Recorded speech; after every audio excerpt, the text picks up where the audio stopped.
Hey everyone and welcome. It's Monday, October 14th, 2024. We're diving into a sea of Kenyan news today. That's right. We're tackling politics, economics, a bit of tech. Even a touch of international intrigue. Ready to get informed? Let's do it. Let's go. All right, right off the bat, Jumping right in. the big story everyone's talking about. The big one. Deputy President Rigathi Gachagua's impeachment trial. It all kicks off in the Senate this week. This is huge EE. Right. First time ever, a sitting deputy president in Kenya facing removal through impeachment. So let's break it down. What are the accusations against Gachagua? Okay, we're talking corruption, tribalism, abuse of office. It's a lot. Yeah, those are some serious charges. They really are. And if this impeachment goes through, it would be a historic moment in Kenyan politics. Huge implications, for sure. But, it makes you wonder, who actually benefits if Gachagua is removed? Right. Because this isn't just a legal battle, it's a power struggle, plain and simple. Okay, so walk us through this. Who stands to gain the most? Well, some say this could be a move by opponents, even within his own Kenya Kwanza coalition, trying to weaken his position, maybe even make way for their own pick as successor. So it's like a political chess game. Exactly. And Gachagua, he's got a lot of support, especially in the Mount Kenya region. So removing him, Creates a power vacuum. exactly, a vacuum someone else is ready to fill. It's like a high-stakes game of musical chairs, and nobody wants to be left standing when the music stops. That's a great way to put it. And we have to remember, President Ruto is in the middle of all this. Right, trying to keep his own footing. Exactly. He needs to maintain that balance within his coalition. If Gachagua is out, Ruto has to choose a successor. But who? It's a tough choice. Because the wrong choice, it could alienate a big chunk of his support base. That's the last thing he needs right now. Especially with everything else going on. Now, we can't ignore Gachagua's own response to all of this. Oh, absolutely not. He's not going down without a fight. No, not at all. He's claiming these accusations are totally politically motivated, and he's even challenging the impeachment process itself in court. What are the chances that actually goes anywhere? It's a long shot, but it could throw a wrench in the whole thing. The court's looking at whether the National Assembly followed the rules when they brought the impeachment charges. Did they, dot their I's and cross their T's? Did they allow for genuine public participation? If not, Gachagua might have a case. he might, and then everything gets thrown up in the air. Okay, so let's say, hypothetically, the impeachment trial goes ahead as planned. Okay, so we're in the Senate now. Right. What needs to happen for Gachagua to actually be removed from office? It's a high bar to clear. They need a 2/3 majority vote. 2/3, so that's, what, 45 out of the 67 senators? You got it. 45 senators need to vote against Gachagua for this to succeed. And with all the political maneuvering happening behind the scenes, It's anyone's guess how it'll play out. truly. This is one for the history books, that's for sure. No doubt about it. Now, you mentioned earlier that Gachagua enjoys a lot of support in the Mount Kenya region. Can you unpack that a bit for our listeners? What's the significance of that specific region in Kenyan politics? Mount Kenya is like the heartland, politically speaking. It's one of the most populous regions, so it carries a lot of weight in national elections. Politicians know they can't win without Mount Kenya's support. So if Gachagua's removed, whoever's vying to replace him... They're going to be laser focused on winning over those voters. Speaking of vying for the position, who are the potential successors we're looking at here? Any front runners emerging from the pack? Oh, they're always frontrunners. Two names are on everyone's lips. Internal Security Minister Kithure Kindiki and Prime Cabinet Secretary Musalia Mudavadi. Okay, so let's break those down. What's the case for Kindiki? Well, he's the favorite among several Mount Kenya MPs. Makes sense. Keep it in the region. Exactly. They want to maintain that regional power, especially if Gachagua's out of the picture. It's about sending a message. Mount Kenya is a force to be reckoned with. It's about maintaining their political clout. Exactly. Okay, so what about Mudavadi? What are his strengths? Experience. For one, he's been around the block a few times, held several high-level positions in government. So experience is his selling point. Right. And there's also the protocol argument. Some see him as the natural successor, just based on his current position. So regional loyalty versus experience. That's the choice facing Ruto. And it's a tough one. He needs to find a candidate who can appease both camps, those pushing for regional representation and those who prioritize experience and stability. Sounds like he's walking a political tightrope. He is. One wrong step, and it could alienate a big chunk of his coalition. And we know how important those alliances are in politics. Okay, let's shift gears for a moment, away from the Gachagua drama. Okay, give me something else to think about. All right, Opposition leader Kalonzo Musyoka has been making waves with some pretty serious accusations. Oh, yeah, he's fired up about these deals with India's Adani Group. Auctioning off Kenya, he called it. Strong words. He's talking about those deals involving energy, healthcare, even a potential upgrade to Jomo Kenyatta International Airport, and he's claiming they lack transparency, could hurt Kenya in the long run. So what's the other side of the argument? Why are these deals happening in the first place? Well, proponents say these deals are crucial for Kenya's development. They argue that Adani Group has the expertise and resources to deliver these big infrastructure projects and that it'll ultimately benefit the Kenyan economy. So development versus transparency. That's the crux of the issue. And it's interesting because even within the opposition, there are differing views. Oh, how so? Raila Odinga, he's actually come out in support of the Adani partnership. Really? That's surprising considering his history with the current government. Right.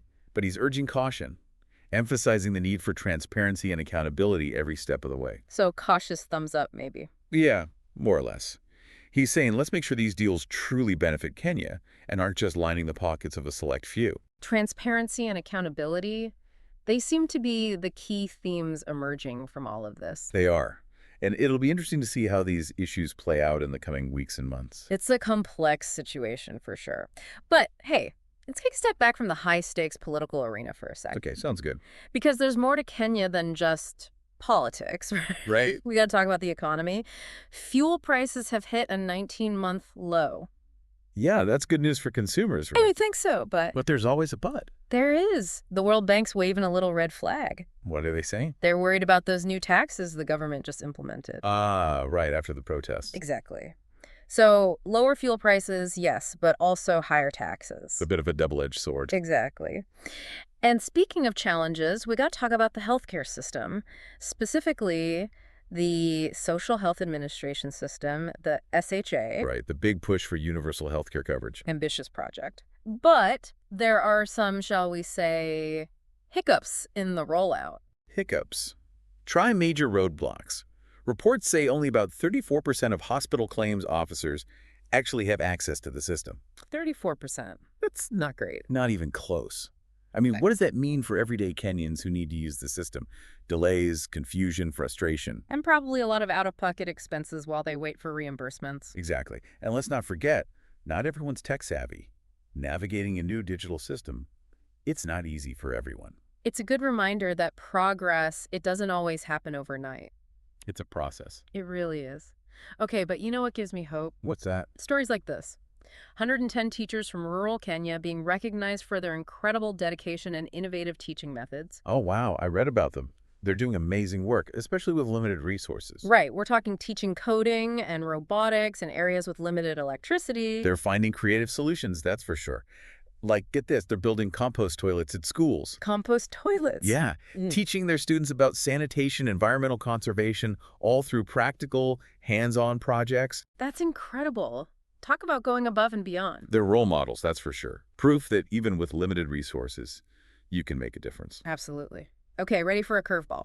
Pay me with it. JP Morgan Chase is coming to Kenya. Wait, seriously? Seriously, the central bank just gave them the green light to set up shop in Nairobi? Wow, that's a big deal. Yeah. JP Morgan Chase in Nairobi. That says a lot about Kenya's economic potential. Right. It's a vote of confidence for sure. And it could mean more foreign investment, job creation, all those good things. It's about connecting Kenya to global financial networks. Exactly. But of course, there are always two sides to every coin.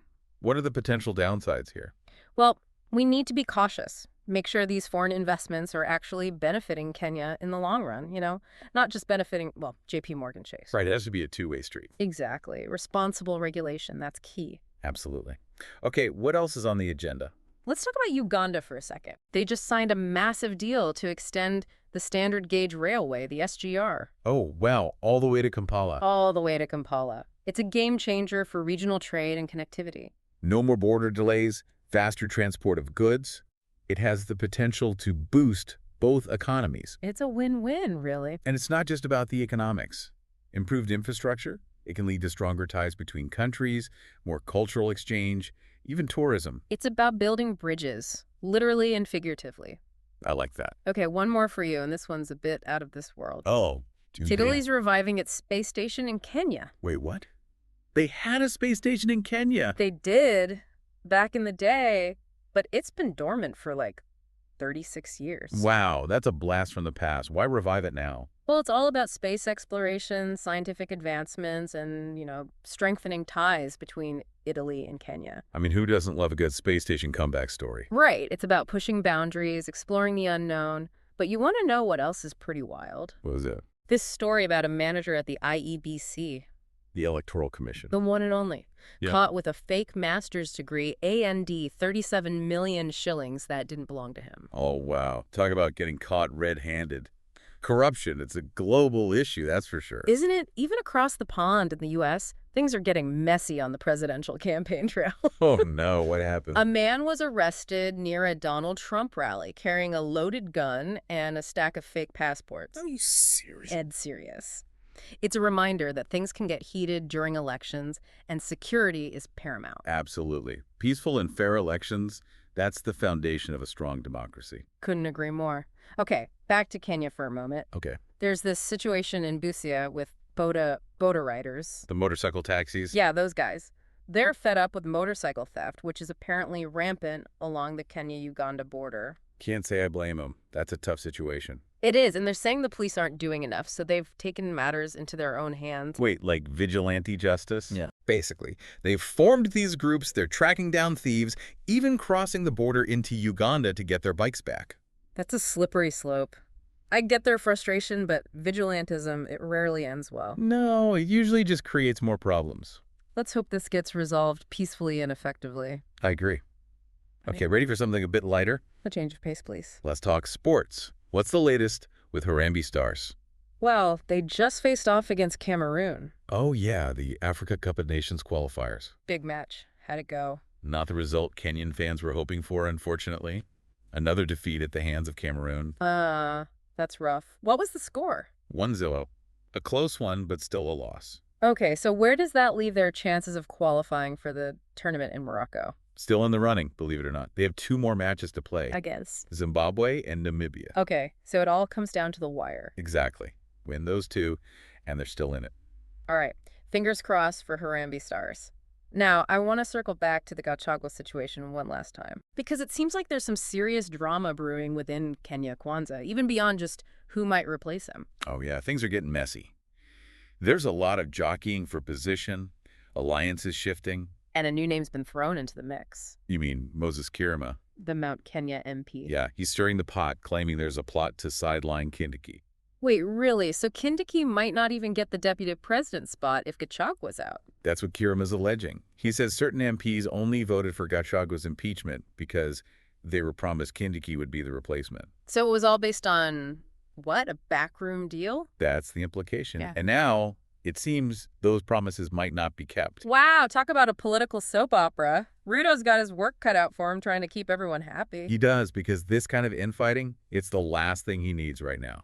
A divided coalition. A divided coalition can't govern effectively. Exactly. And, it's not just Kenya Kwanza dealing with internal conflicts. Oh, right. The Wiper Party. Kalonzo Musyoka's not playing around. He's threatening to punish those who broke party ranks and voted for Gachagua's impeachment. It's a tough one. On one hand, party loyalty. Right. But on the other hand, what about those MPs who felt they were voting their conscience or acting in the best interests of their constituents? It's a delicate balance, that's for sure. Okay, so much political drama, but let's end on a slightly more positive note. Please do tell. The new minimum wage order just kicked in. That's right. A win for low-wage workers. It is, up to 7,997 shillings per month for unskilled laborers. It's a step in the right direction, though enforcement is always key. Always. But hey, a step in the right direction is still a step forward, right? Absolutely. Well, listeners, we've covered a lot of ground today. A whirlwind tour of Kenya's current events. From impeachment trials and political maneuvering to economic challenges and social progress. And don't forget the space station. Oh yeah, how could we forget? It's been quite a ride, but that's the beauty of a deep dive, isn't it? You never know what you're going to find. That's what keeps things interesting. Exactly. But remember, this is just the starting point. We've given you a glimpse into what's happening, but it's up to you to keep digging, keep asking questions. Stay informed, stay engaged. Couldn't have said it better myself. Thanks for joining us on this deep dive, everyone. Until next time, keep exploring, keep learning, and keep those conversations going.